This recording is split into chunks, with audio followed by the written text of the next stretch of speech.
Today on Driven by Dreams, I'm excited to welcome Angela Amoroso, the founder of Scripps Performing Arts Academy and the developer of an innovative program called Experience the Good. With over 45 years of experience in the performing arts, Angela has inspired countless young people to transform their lives through creativity and community service. She's been recognized with multiple awards, including the San Diego Metro 40 Under 40 Award and the Channel 10 Leadership Award, and has made a lasting impact through her philanthropic work, particularly with UC San Diego. Angela's passion for creativity, health, and world peace continues to empower the next generation, and today we'll dive into her remarkable journey. Hi, Angela. It's wonderful to connect with you today. Thank you so much for having me. I'm excited to be here. I'm excited to learn more about you and your experiences. So, could you tell us about your journey? Certainly. Well, I have been an entrepreneur my entire life. I started out when I was 17 years old, and my parents wanted me to help finance my education, which at that time I was an aspiring Broadway dancer. And having to travel, I lived on Long Island in New York, and traveling into Manhattan every day and taking classes and going on auditions was quite expensive for my family. And so they had great expectations, though, typically that young dancers in my position, we would waitress. And there's nothing wrong with waitressing, obviously, but for my parents, that was not an option that they had for me. So they were very strict and proud people. And so they expected me to either be a teacher, a doctor, a nurse, an attorney, or a business person. And those were my 5 choices. And so I started out by asking them if I could teach dance to little children in the basement of their home. And that was something that seemed to really fit with me because I loved children and I did a lot of babysitting. And of course, I was a really good dancer at the time, which of course now I'm even younger, so I'm even a better dancer now. Kidding. But anyway, so I started out that way. In the first year, I had 35 students, and the second year, I had 135 students. And then my parents said, "Get out of our house." And that's how it all started. And then I had a beautiful studio in New York for 8 years. And then in 1987, I moved to California and started all over again. And now we have 2 locations, 15,000 square feet of dance studio space. And then we do outreach programs in different schools, all the way from, we've been down to San Ysidro, all the way up to San Bernardino. And currently we are working on a new program that is an online program called Experience the Good. And then we also have Imagination Station in San Diego, which is another great program for younger students. Experience the Good is for older students, say ages 14 to 18. It's impressive how quickly you grew your business. Wow. So, well, I think there's that old saying that if you love what you do, you'll never work a day in your life. And entrepreneurs tend to, I don't like to call it work every day. I'm going to say play every day. And long hours go really, really fast. So for example, we just started our Nutcracker production run. And this is our 36th year producing the Nutcracker. And when I first came to San Diego, there was no youth Nutcracker. There were a few adult productions, California Ballet, which unfortunately no longer exists, and San Diego Ballet. And but that was it. There was really nothing else. So I started this all youth Nutcracker that started with little children ages 3 all the way up to 18. And this is our 36th consecutive year. We even had Nutcracker during COVID. We built an entire stage and a tent outside in our parking lot. And it was a raised wooden floor so that the dancers, we have a lot of pre-professional performers. And so they were able to, dance on point in a safe environment because the floor was just as good as it is inside. That's amazing. What challenges did you face while scaling your business? those scaling businesses is not an easy endeavor. A lot of times, you have to manage the creativity part with the administrative part, with the financial part. And when you get all those in balance, then you can really start scaling. And you have to be able to have really good strategies and systems in place. And one of the things that it's kind of bittersweet, blessed by hands-on experience, but sad because it was one of my friends who passed away. And he was a fantastic entrepreneur, and he was in the photography business. And you might remember, well, you won't remember, but some of your viewers might remember that when photography went from, paper to digital, there was a jump. And if the photographers and the studios weren't ready to make that jump, they went out of business. And that's what happened to my friend. And so I was always very mindful of, even though, with the dance studio, ballet has been around for 400 years, and they still use the first original 5 positions. But for business, you have to be able to move with the times. And that's the strategy, I think, for entrepreneurs that we struggle with, because you do have to move with the times. And even though now we have AI and all these incredible tools for marketing and getting the word out, one of the most important things I feel is that we still have to be more human. And that's what the performing arts does. It really allows us to be more human. So, for instance, our last performance, we had a sold out house, and the students performing, connected with the audience, and there's an energy there that is just so fantastic. So scaling the business is always a balance of keeping the creativity and the administrative and financial practices moving in together in sync. You mentioned moving with the times. So, with over 45 years of experience, how do you continuously innovate and keep your programs relevant in the ever changing performing arts world? Yes. Well, one of the ways that we do that is that I always say I'm an inspired lifelong learner. And I like to encourage all of my students to continue to be lifelong learners. You may have gone to college, whether it's, 5 years ago, 10 years ago, 20 years ago, 40 years ago, maybe 50 years ago, whatever that time is, college isn't the end, it's the beginning. And so by being an inspired lifelong learner, I keep up with the latest marketing techniques. Now, of course, with performance, your backdrops can be projections. And there's a balance to that as well. In a classical Nutcracker ballet, I still like to see backdrops, and we have an old-fashioned snow bag, if you will. And so that snow bag, we have several of them, and they're slit a certain way, and you load them up with artificial snow, and they're hung up in the ceiling there, and you shake them, and the snow just floats down. Well, there's also snow machines that have bubbles coming out, And so for classical work, like a Nutcracker, I try to keep it more traditional. And then when we do more modern and contemporary work, we add more of the projections and bubbles, if you will.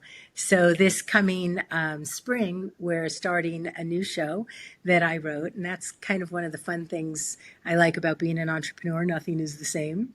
But this particular show is going to be called Chess Pieces. And in today's world that's moving very quickly, and there's a lot of different perspectives that are coming to the front. And so the game of life, a lot of people love chess because you can play dimensional chess, and it helps your focus, it helps critical thinking and problem solving.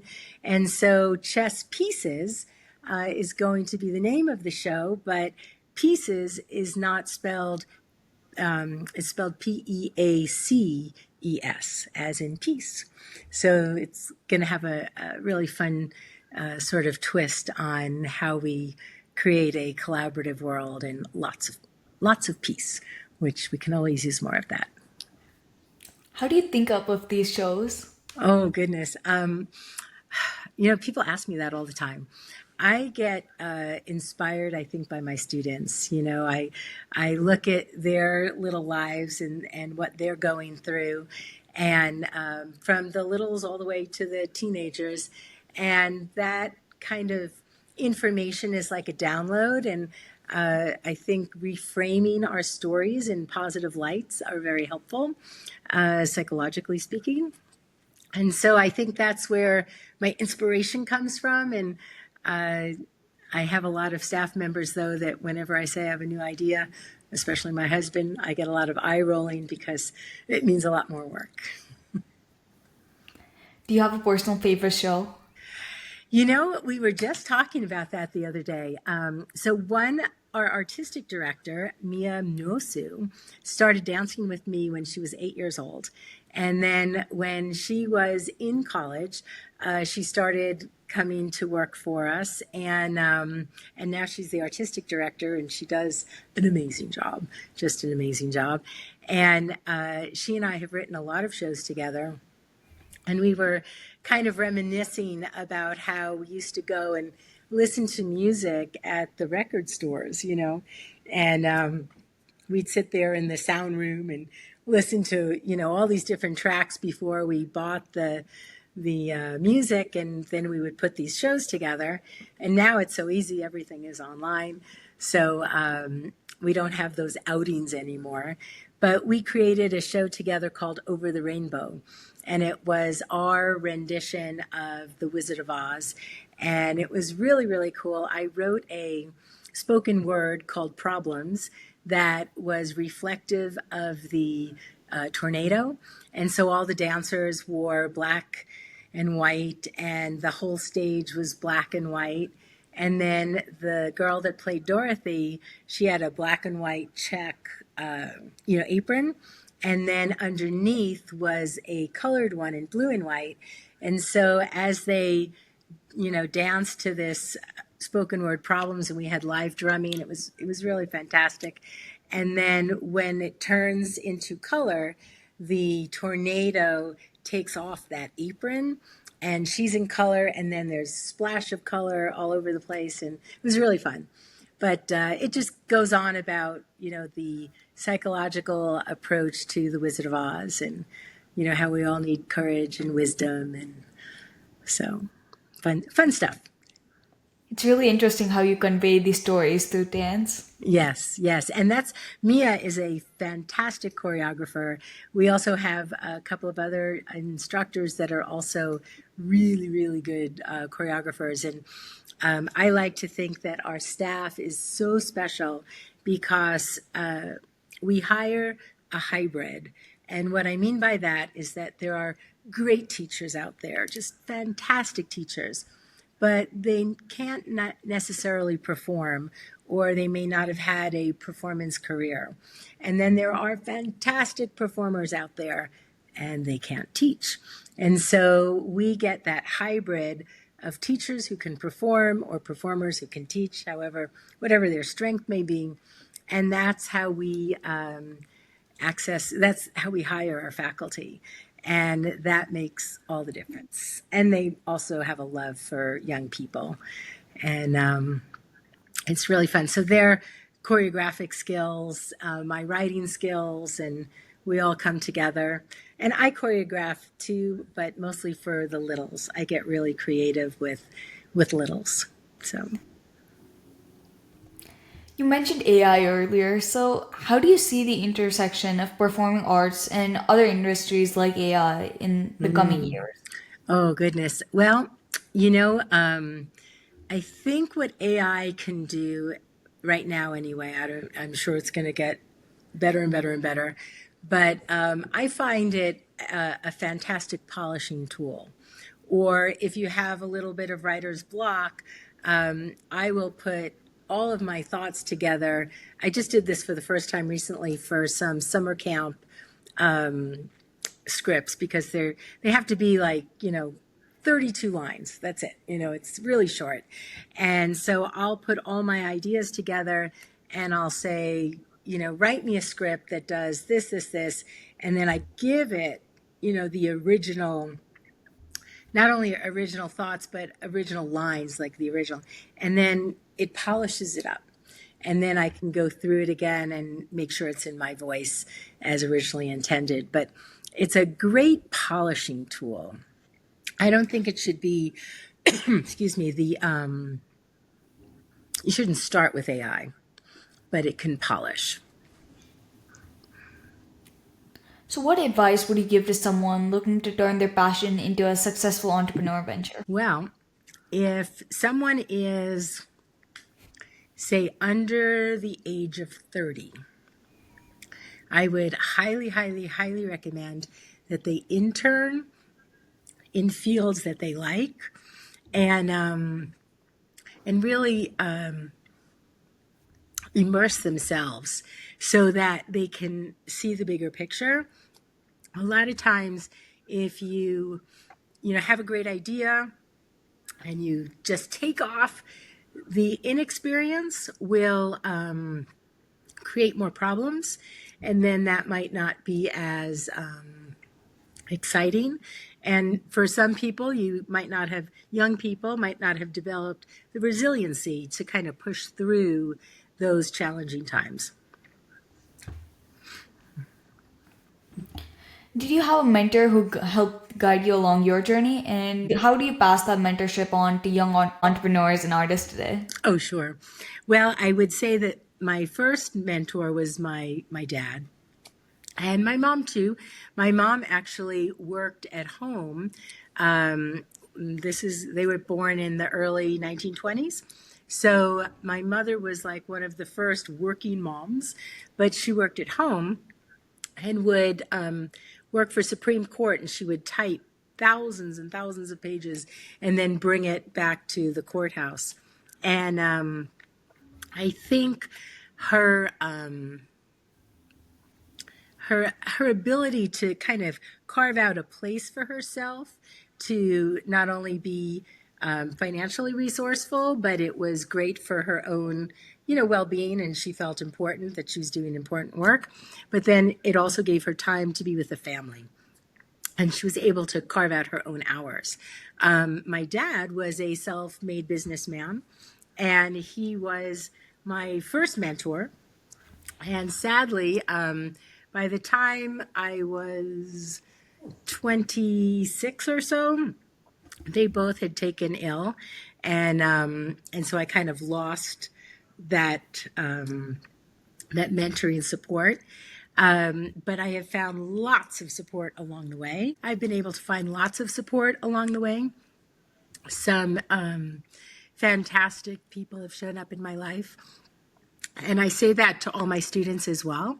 If you stay centered in what you're passionate about, or just keep a really good outlook, that you're aligned with all of your good. And then all of a sudden, when you least expect it, the right people start showing up in your life. And that has been true for me up until yesterday. Like I'm always finding someone who can make a difference and mutual support even, And so for my students as well, I always love to, share different journeys that might help them make better choices and wiser choices as they move forward. Well, thank you for sharing that. What role does creativity play in your day-to-day life, both as an entrepreneur and as a person? Oh, 100%. It's front and center. Sometimes we have to get really creative with the budget. The arts, as you well know, are probably, challenging a lot. There's a lot of wonderful opportunities out there, but you have to really look for them, and so it's, budgeting is always a challenge. This year, here's a great example. our whole budget for our Nutcracker was all in stone and all taken care of. And then we got a sudden upgrade where the theater required more security because of current events. And so it increased our theater bill significantly. And this was something that we wouldn't be able to absorb. And so I put a call out for help, and several very generous people stepped up and were able to help take care of that for us. That's great. Well, what inspired you to make philanthropy such a central part of your life and work? So when I moved here to San Diego, it was 1987, actually.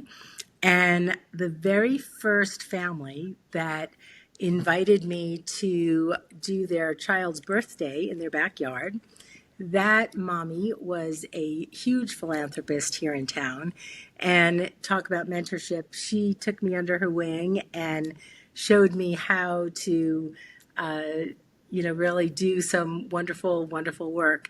And so we started out with raising money for the library and the local library in Scripps Ranch. And if you go into the courtyard in the Scripps Ranch Library, you'll see many, many tiles from Scripps Performing Arts and our super kids that we called them back then. And we would always use our gifts and talents to support others in need. So it's been really, really fun. And we went forward and did some really incredible things for UCSD Medical Center. It's a sad story, but it still is very, very happy and near and dear to me. But back in 2004, my husband and I had a premature baby, and she weighed only 1 pound, 11 ounces. And she was born at UCSD. And while we were there, we kind of fell in love with the hospital. We called it the hospital with the giant heart. And they were really so amazing. The nurses and the doctors were just fantastic. And so we were there for 92 days. And when we took her home, sadly, she passed away of SIDS, which is sudden infant death syndrome. And the neonatologist that took care of us did a house call. And he and one of the nurses came to our home and gave us so much love and support in trying to figure out like what had really happened, because we were all so shocked. And he said even if she had passed away in his hands, he wouldn't have been able to save her. And that kind of set us on another path. And so what we did was we went back to the hospital and said, come on, what kinds of things do you need? And one of the items was they called it a giraffe bed, but it's a special place where tiny babies can grow. It's like an incubator, but the surgeons can do surgery right there without having to move the baby. It just does all these incredible things. And so we started with wanting to just purchase one. And then we did lots of fundraising. We did an American Girl fashion show at the beautiful Irwin M. Jacobs Qualcomm Hall that was very generously donated to us from the Jacobs family. And we did these fashion shows for years, for 13 years. And we ended up raising a bunch of money for the hospital and inspired others to do so as well. So it was a really amazing journey. And we're still doing quite a bit for inner city youth now. We've kind of extended our reach there. And sometimes we need help as well, like we just did in Nutcracker. It's amazing how you persevered through that. So during your time as an entrepreneur, how have you changed, and what are some valuable lessons that you've learned along the way? So I think flexibility. You know, a dancer is always flexible, but flexibility in business is essential, and collaboration. There's you don't do anything alone. No matter how great and creative you are. In fact, I think the more experienced you are and the better you can do something, the more people you need to really expand and, like you say, scale. So flexibility, collaboration, and I think just plain old fashioned courage, fearlessly step outside yourself, and the rest just falls into place.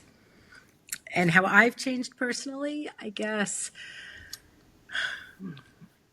think I've just become more of who I really am, and that feels good.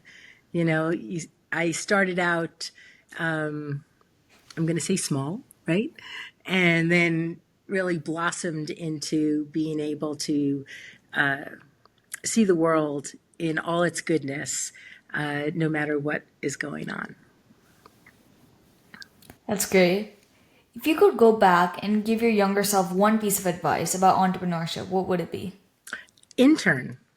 Absolutely intern first. I started out in my parents' basement, and I think I would have made a lot more. I would have been able to make choices more easily if I had had a little bit more experience. I started in the school of hard knocks for sure. Well, speaking about choices, how do you approach making tough business decisions?